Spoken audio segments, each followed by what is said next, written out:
Olá pessoal, para você que não me conhece, está assistindo esse vídeo aí pela primeira vez, meu nome é Ângelo. Nesse vídeo aqui eu vou trazer uma curiosidade, né? De repente alguns já sabem disso, mas outros podem não ter esse conhecimento. Então eu resolvi aqui, né, compartilhar com vocês aí sobre isso. Então, mais à frente, né, eu vou estar preparando aí algum material para explicar com mais detalhes sobre essa questão de comandos elétricos. Mas hoje em específico, não vou entrar em muitos detalhes a respeito da parte teórica, né, de comandos elétricos, de acionamento de algumas máquinas. Mas vou falar aqui de um componente, né, que é presente aí no comando elétrico, né, na parte de controle e de parte de força também, que são as contadoras, né. Então eu tenho aqui duas contadoras e uma contadora aqui, no caso essa contadora aqui do lado esquerdo do seu lado esquerdo do vídeo, né, a bobina dela é alimentada por uma tensão DC, e essa outra contadora aqui, ela é alimentada por uma tensão AC. Ambas são alimentadas por tensão de mesmo valor numérico, ou seja, essa bobina DC é alimentada por 24 volts DC, e essa outra contadora, a sua bobina é alimentada com 24 volts AC. Então tá aqui, ó, a plaquinha, né, de identificação aqui da bobina, né. Então veja que uma é alimentada com 24 volts DC e a outra aqui é alimentada com 24 volts AC, né. Você vê que tem aqui a informação aqui de frequência de utilização, né, da frequência da linha, né, da tensão alternada.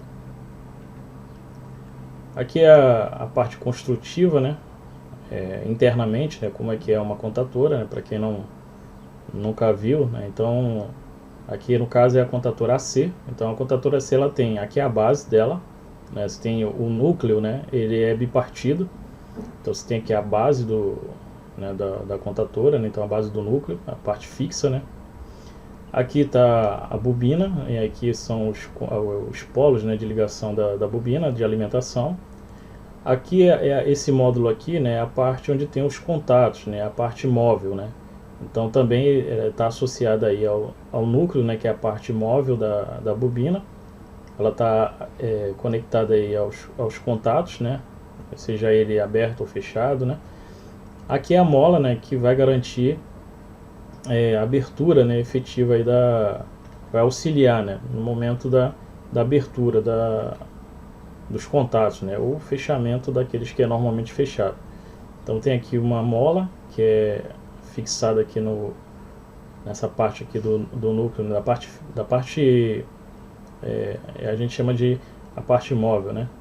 Então aqui é a mola. Assim, dependendo do modelo, do fabricante, a parte construtiva ela pode modificar um pouco, mas assim, basicamente, né, as partes, né, de um contador, né, de corrente alternada, ela é basicamente isso. Então você tem lá o núcleo, né. Veja que esse núcleo aqui, mais à frente eu vou mostrar uma foto melhor. Esse núcleo ele é composto aí por chapas, né, laminadas, né, são diversas chapazinhas, não é inteiriço, né, embora possa até parecer, mas esse núcleo ele não é maciço, né, não é de um ferro maciço, mas ele é laminado, né, ou seja, são várias chapas compactadas, né, isoladas elas, justamente para evitar aí a formação de corrente de Foucault elevada, né, para evitar aí perda por aquecimento, perda no ferro. E aqui temos aí a bobina DC aberta, né. Então esse modelo aqui, ela tem a parte fixa, né, do núcleo conectada, fixada a bobina já, né, ela é presa aqui, né, diferente da AC, mas isso é como eu falei, né, depende do modelo. Esse modelo aqui que eu tinha à mão, ele tem essa característica aqui. Então você tem uma parte aqui do núcleo, né, que é fixo, também o núcleo é bipartido. Aqui são os terminais de conexão, né, de alimentação da bobina. Aqui também, né, é a parte onde fica do núcleo, né, que fica preso aos contatos. Também aqui existe uma mola, né, para poder fazer com que a contadora volte os contatos, né, volte ao seu estado de repouso, né, quando a bobina não está energizada. Perceba que aqui também, né, existem algumas laminações, só que observa que as chapas, né, ela tem uma espessura um pouco maior e poucas chapas em comparado a contatora, o núcleo da contatora CA. Você veja que tem poucas chapas, né, laminadas aqui, ok? Aqui só para vocês observarem, né? Veja que a bobina DC ela é muito maior que a bobina AC. Depois eu vou explicar um pouco com detalhes isso. Então perceba aqui, ó, tá? Ela é muito maior e para o mesmo nível de tensão, né? Por que será, hein? Eu posso ligar, né, a tensão AC de 24 volts na bobina DC, né? Lembrando que esse 24 volts aqui é 24 volts RMS, né? Ou seja, é um valor de tensão, né, senoidal ou cossenoidal, que produz aí, né, quando aplicado ao mesmo resistor, ele vai dissipar a mesma potência. Então é um valor de tensão obtida de um sinal alternado que compara, né, a um sinal constante, né, que no caso é a corrente contínua. Então eu posso dizer que esse 24 volts RMS, né, equivale aí aos 24 volts DC. Mas eu posso fazer essa ligação, ligar 24 volts AC, né, ou CA, numa bobina que foi projetada, né, para operar com tensão DC, e eu posso pegar essa tensão DC de 24 volts e aplicar na bobina que foi projetada, né, para trabalhar com tensão AC. Posso fazer isso? Então a gente vai ver isso mais um pouquinho, né? Aqui mais uma outra disposição, né, das bobinas. Aqui é o núcleo, né? Eu peguei aqui a parte fixa, né, mas a parte fixa lá do núcleo da bobina AC. E uma particularidade, né, que ela tem, né, além da questão da laminação, né? Você veja que tem muito mais chapas, né? Ela é composta de muito mais chapas aqui laminadas, né, e compactadas. E um outro detalhe, né, que não tem no núcleo da bobina DC é esses anéis aqui, ó. Para que serve esses anéis, né? Para que serve esses anéis? Então eu vou mostrar ali depois eu vou mostrar para vocês qual é a importância deles, né? Uma coisa para se lembrar é a seguinte, né? Esse núcleo, né, ele é bipartido, né, e quando ele vai se unir com a outra parte, né, do que está fixada lá os contatos, e ele aí vai formar aí o circuito magnético, né, por onde vai estar ali transitando, né, digamos assim, conduzindo o fluxo magnético produzido pela corrente que atravessa aí a bobina.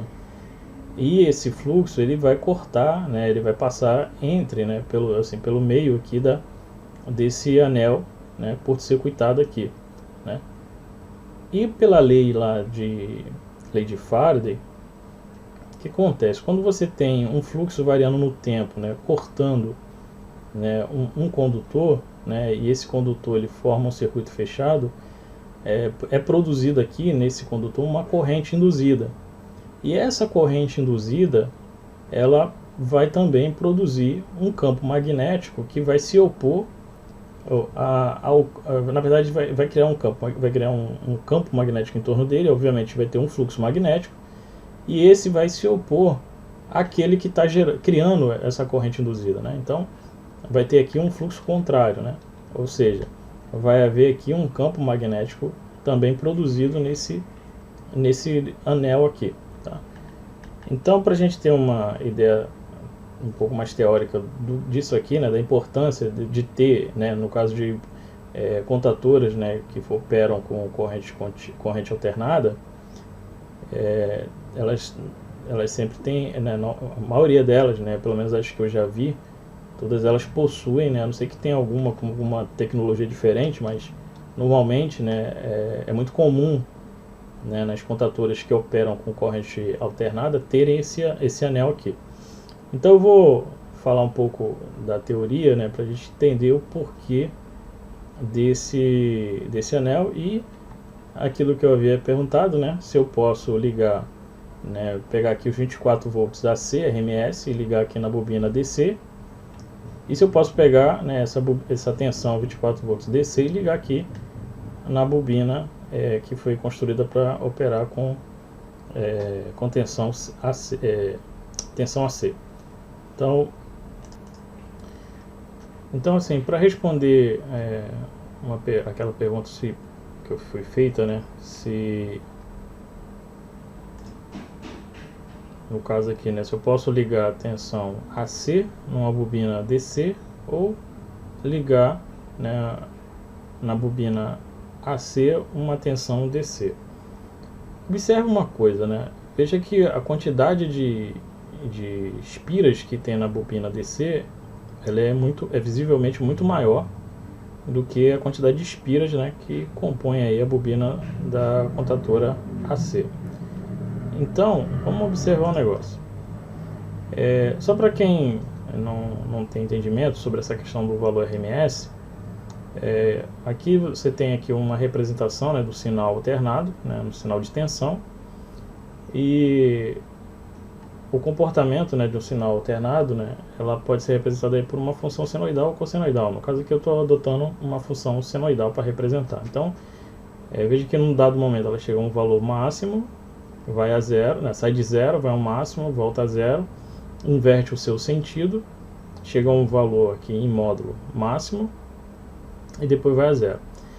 Então o valor RMS é um valor que é extraído desse sinal, né, e de forma que esse valor, ele quando aplicado a um resistor, né, essa definição, quando aplicado a um resistor, ele vai fazer com que esse resistor ele dissipe uma quantidade de potência igual a ao mesmo valor de corrente contínua. Então o que isso quer dizer? Que se eu pegar um valor de 24 volts RMS e ligar um resistor de 10 ohms, né, um exemplo, a potência dissipada nesse resistor vai ser a mesma que a potência dissipada se eu aplicasse ali os mesmos 24 volts, só que em corrente contínua. Então é um valor de tensão alternada que se assemelha a um valor de corrente contínua, ok? Então isso é um ponto, só para entender, né? Então, por que se eu pegar uma bobina que foi projetada para operar em corrente contínua e eu pegar e aplicar nela uma tensão alternada, o que acontece, né? Pois bem, uma primeira situação, como nós vimos, né, lá na imagem, a bobina, né, de corrente contínua, ela tem muito mais espiras, né? Então o que isso quer dizer? Que além, né, só voltando um pouquinho, né, uma representação aqui da bobina, né, em termos de circuitos elétricos, né, podemos representar essa bobina dessa forma aqui, pois a bobina ela é um indutor, né, só que ela não é um indutor ideal, então ela tem as perdas do cobre. Então uma representação de um indutor real e não ideal pode ser por aproximação a essa representação aqui, onde temos um resistor em série com um indutor ideal. O resistor aqui está representando as perdas no cobre, né, a resistência do cobre, e aqui o indutor ideal está só representando aí as características magnéticas, né. Então o que acontece? Quando essa bobina ela está conectada a um sinal alternado, a oposição que vai surgir aqui à corrente elétrica desse circuito, que é o que nós chamamos de impedância, ela vai ser composta por esses componentes aqui, ou seja, a impedância, né, do circuito, quando é alimentado por uma corrente alternada, ela tem a parte do resistor e a parte da reatância, né, que está associada aí a um indutor. Então temos essa representação aqui. Então, em corrente alternada, a fonte está enxergando esses elementos aqui como oposições à corrente elétrica. No caso de corrente contínua, se eu aplicar esse mesmo circuito, aplicar aqui uma corrente contínua, a fonte contínua ela só vai enxergar como oposição à corrente apenas a resistência. Ela não vai levar em consideração aqui os efeitos da bobina. Por quê? Porque a impedância, né, a reatância da bobina, né, a reatância indutiva, ela está associada ali à variação da corrente elétrica, né? Então ela surge devido à variação da corrente elétrica, né? Ela está associada, né? Então, corrente contínua, né, a fonte de corrente contínua, ela só enxerga como oposição a resistência, e é por essa razão, né, que no caso da bobina que opera em corrente contínua, ela, né, só para vocês visualizarem aqui, veja que ela, né, ela tem muito mais quantidade de cobre, né, muito mais quantidade de espiras para poder ser ligada aí em corrente contínua. Por quê? É necessário compensar, né, já que ela não, a corrente contínua, né, ela não percebe, ou seja, a indutância, né, o indutor, né, ele não vai oferecer oposição à corrente contínua. Então, uma forma de poder, né, compensar isso é aumentar a quantidade de espiras, porque aí vai ter aí a resistência, né, ela só vai enxergar a resistência, e isso vai ser equivalente para ela operar dentro daqueles parâmetros de corrente, né, necessário para produzir o fluxo magnético necessário para fazer com que os contatos venham a se abrir ou fechar. E no caso aqui da bobina de corrente alternada, perceba que ela tem menos quantidade de espiras. Então, ela tem menos quantidade de espiras porque a impedância, né, que é obtida num sinal de corrente alternada, ela tem a composição aí da resistência, que é dada pelo cobre, né, mais a reatância indutiva, né, ou seja, os efeitos do indutor quando ele está submetido a uma variação de corrente ou tensão, né, ali no tempo. Então você vai ter ali uma oposição. Então você veja que não há necessidade aí de muitas espiras, né, mas de poucas espiras comparada aí à bobina de corrente contínua. Aí o que acontece? Se for conectado, né, a bobina de corrente alternada, o mesmo valor de tensão, só que em AC, o que vai acontecer?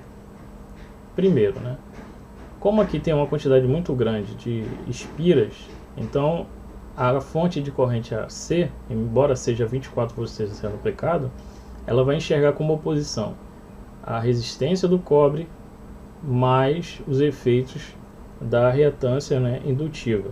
Então eu vou ter aqui uma impedância relativamente muito maior que a impedância aqui na bobina CA, né? Ou se estivesse aplicando aí, né, a corrente contínua a qual ela foi projetada. Então, se eu aplicar, então eu vou estar aplicando uma tensão de 24 volts DC, que teoricamente faria essa bobina, essa contatora funcionar. Porém, a tendência aqui é a corrente ser muito menor, né? Uma vez que a impedância aqui vai ser maior. Então isso diminuiria aí a corrente. Então poderia interferir aí na produção aí do fluxo magnético necessário para fazer com que ocorresse ali a modulação ali dos contatos. Um outro fator relevante, né, no caso de não aplicar uma corrente alternada em uma contatora produzida para operar com corrente contínua, é o núcleo, né?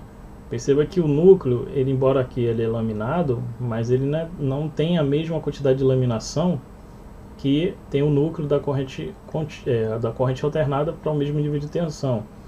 Então o que isso vai acontecer? O que vai ocorrer? Certamente as correntes, né, parasitas, né, as correntes de Foucault produzidas aqui no núcleo, elas tenderão a ser muito maiores, e isso vai acarretar em aquecimento. Então, havendo um aquecimento, né, isso dependendo da quantidade do tempo, né, em que fica exposto essa bobina a uma corrente alternada, né, então esse aquecimento pode provocar aí a deterioração do isolamento, provocando um possível curto-circuito entre espiras, né. Então esse é um outro fator.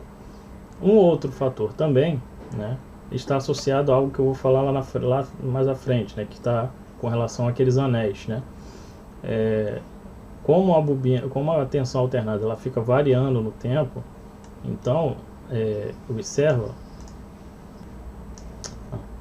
perceba que a bobina, ela, não vou conseguir puxar. Veja que na corrente alternada, né, a tensão ela vai chega a um valor máximo, depois ela vai a zero. Então nesse momento que chega a zero, então corta ali o fornecimento de tensão para a bobina, então a corrente cessa. Então nesse momento aí, né, como no momento em que a contadora está operando, né, ela está contraída, né, então a mola vai estar comprimida, né. E aí, no momento em que cessa a alimentação, naquele momento ali, em que o sinal chega a zero, a tendência é a mola voltar ao seu estado de repouso, que é o que? Ela descarregar. Então, nesse momento que ela fica fazendo isso, então vai ocorrer aí uma variação, e a contatora vai ficar, como o pessoal chama, né, vai estar matraqueando, né. Então, não é bem esse nome, não é técnico esse nome, mas é o que o pessoal costuma usar. Ela fica vibrando, né? Fica intermitente, né? Como se fosse uma campainha, né? Fica fazendo um barulho estranho. Então, isso seria uma das razões para não ligar, né? Ligar a uma bobina, né? A uma contatora com bobina 24, que foi projetada para tensão de corrente contínua, ligar a ela, né, uma corrente alternada, ainda que seja de mesmo valor, né, ou seja, mesmo que use ali a alimentação, seja de mesmo valor para a qual a bobina foi dimensionada, né, de valor de tensão. Então, nesse caso aqui, né, que a bobina é de 24 volts DC, se eu ligar aqui 24 volts AC, né, ela não vai operar de forma satisfatória e eu posso comprometer aí o equipamento, né, ele pode ser danificado, né, devido aos efeitos elétricos que vão surgir. Fazendo o inverso, né, ligando corrente contínua numa bobina que foi projetada para operar com corrente alternada. O que vai acontecer? Pois bem, perceba, né, novamente, olhando para o aspecto construtivo, que a bobina AC ela tem menos espiras, né? Então o que acontece? Se quando ligar aqui, né, vamos supor que eu ligue aqui, né, uma corrente contínua, então essa corrente contínua ela só vai enxergar apenas a resistência do cobre, né? Ela não vai enxergar a influência aí da reatância da bobina. Então o que isso vai acontecer no caso de uma bobina que foi projetada para corrente alternada? Como tem poucas espiras, né, então a resistência aqui, a impedância vai ser muito menor, né, do que seria se tivesse ligada em corrente alternada. Então vai ocorrer aqui uma corrente elevada comparada àquela a corrente nominal de operação da bobina, né, se ela estivesse operando em condições nominais. Então isso, né, com esse aumento de corrente, né, dependendo da tolerância aí da bobina, isso pode vir a danificar aí a isolação do equipamento e vir a queimar, né, que ela vai trabalhar aí com uma sobrecorrente. Isso pode deteriorar aí a isolação e as bobinas entrarem em curto, né. Então isso aí é um problema, né. Então fica aí, né, essa ideia, né. Eu não devo, né, ligar corrente, aplicar, né, uma bobina que foi construída para operar em corrente contínua, aplicar a ela uma tensão alternada, ainda que seja de mesmo valor, né. E não devo ligar também, né, uma corrente contínua, alimentar uma bobina com corrente contínua, se essa bobina foi projetada para trabalhar com corrente alternada. Então isso não é usual, né? Não seria usual, ok? E falando aí do aspecto aí daquele anel, eu vou mostrar aqui um desenho mais ou menos simbólico aqui para vocês. Então vamos perceber o seguinte. Então eu tenho aqui, né, essa parte em roxo aqui, em rosa, né, é a parte móvel, né, é aquela parte então ligada aos contatos, e a parte de baixo aqui é a parte fixa, né. Como eu mostrei lá na imagem, né, o anel ele é fixado aqui no polo aqui, né, do núcleo, da parte fixa.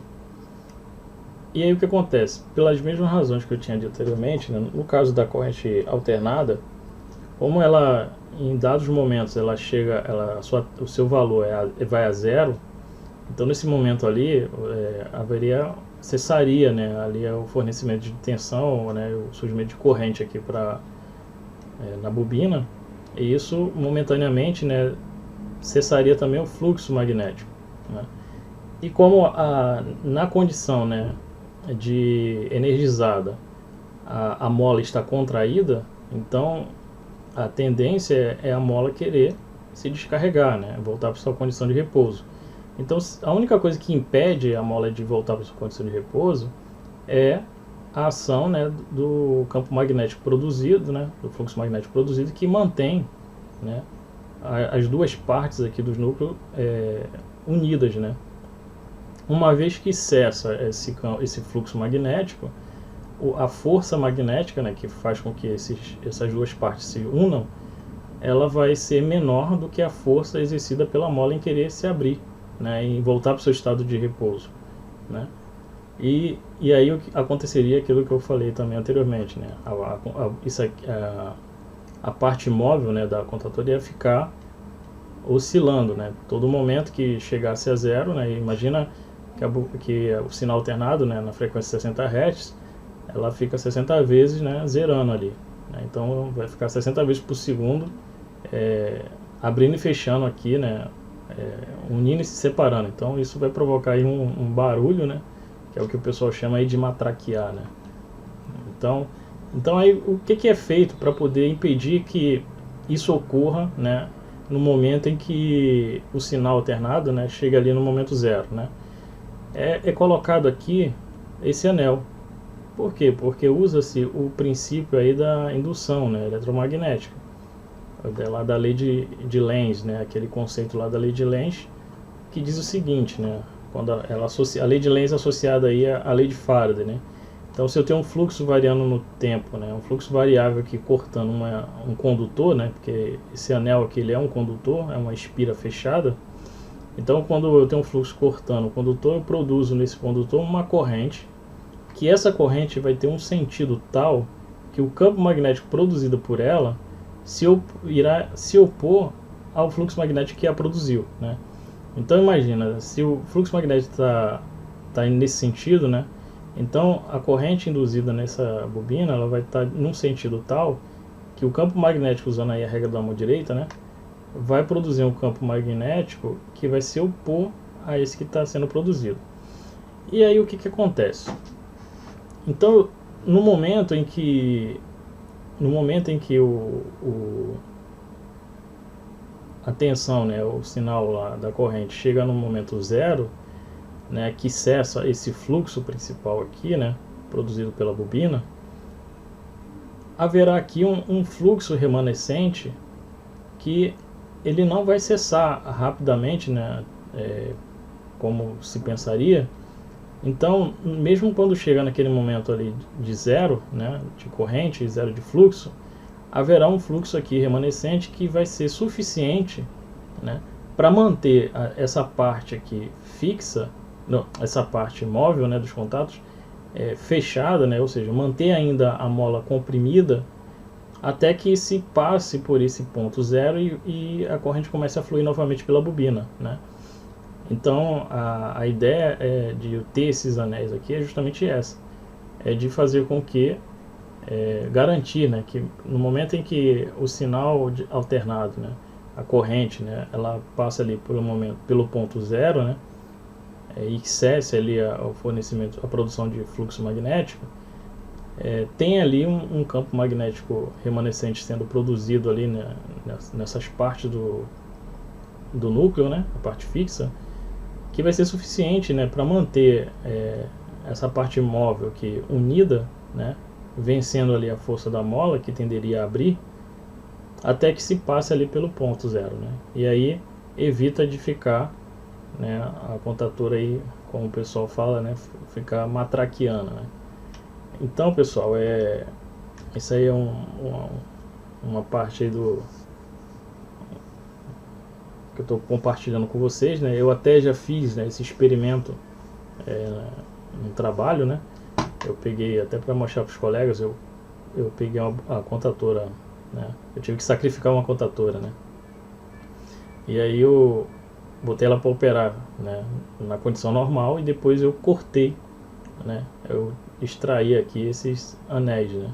E aí eu liguei energizei lá a bobina, e aí ela fica assim, fazendo esse barulho, né? Ela fica atraindo e hora ela fecha o contato e abre, ela fica oscilando, né, na abertura e fechamento dos contatos, né? Fica variando ali devido a isso, né? Porque quando cessa ali o campo momentaneamente, o campo magnético, né, a mola tende a voltar para o seu estado normal de repouso, né? Então ela vai tender a abrir os contatos, né? E aí fica nessa condição. Então, espero ter contribuído aí com vocês aí nessa explanação aí, né? E se vocês gostaram aí da explicação aí, deixe aí nos comentários, né?